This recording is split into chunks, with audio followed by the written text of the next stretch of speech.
So this is a good segue kind of into the next kind of area is what evidence can you use in a post-decree custody case? We're talking about an act of domestic violence. I mean, Carrie, what if the act of domestic violence happened prior to the final order or after? What does the law say on acts of domestic violence? Kind of, it has its own separate applicable law, or generally, and we can get a little bit more specific into it, when do these things had to have happened in order for the court to consider these change in circumstances that you're going to want to argue? Right. So the general overarching rule is these things had to have happened after the final custody order. Now, and that's sort of the rule in our McMonigle case, right? You can't modify something with facts that happened prior to the order. The exception to that might be in domestic violence, where we have domestic violence that wasn't considered by the court prior to the final order.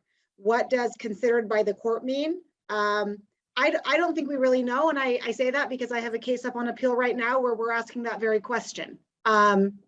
Because generally, I think that we would all sort of think if you came to the court maybe with a stipulation, a stipulated custody agreement, and the court didn't have an evidentiary proceeding that included these acts of domestic violence that had previously occurred, our Nance versus Ferraro case says, okay, if the court hasn't considered the domestic violence, but it happened prior, you can now bring it to the court's attention. And I think the idea behind that is, right, that when you have a domestic violence situation and you have a person who has suffered domestic violence, they are very likely still under the control of that individual. And that individual may say, we have to agree to this joint physical custody arrangement. You have to do what I say, etc. And maybe once you're removed from that situation, you're able to come back and say, wait, this isn't in the best interest of my children. My children are potentially in danger.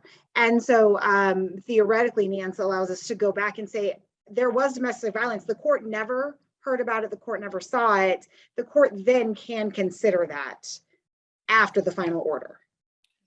If I could add something on that, because this is an issue that's kind of near and dear to me in my office, as I represent Nance in this case, and that's our appeal. And I've had another appeal of the same issue.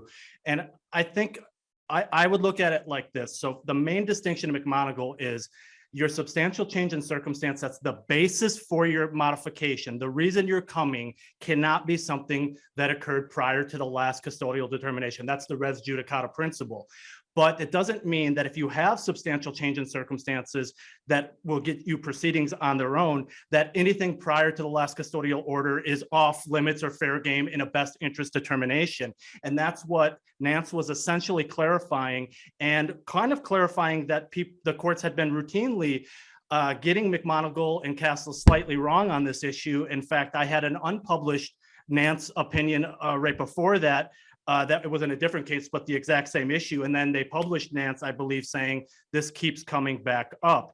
And one of the other distinctions I would make about Nance v. Ferraro, and I think this is another kind of thing that happens in family law sometimes, is we get too focused on what the facts were in Nance v. Ferraro, which was DV. That was the issue in DV. But there was also a mental health evaluation that was prior to the last order in Nance v. Ferraro that we were seeking admissibility to. And my point is that just because the facts of a case say that DV that occurred prior to the last custodial order may always be relevant in a best interest determination, doesn't mean that's only limited to DV. That's not a DV only exception. And you could think of examples where that would be highly relevant. If somebody was a drug abuser and had a long history of drug abuse, and then they had a custody order and they were clean at that time, if they relapsed later, we can't act like this is the first time they ever used drugs. That would be just a complete fiction. So that's what I think Nance v. Ferraro tries to unlock, is that history is relevant if we have to take a look here. It just can't be the basis of why you're trying to modify.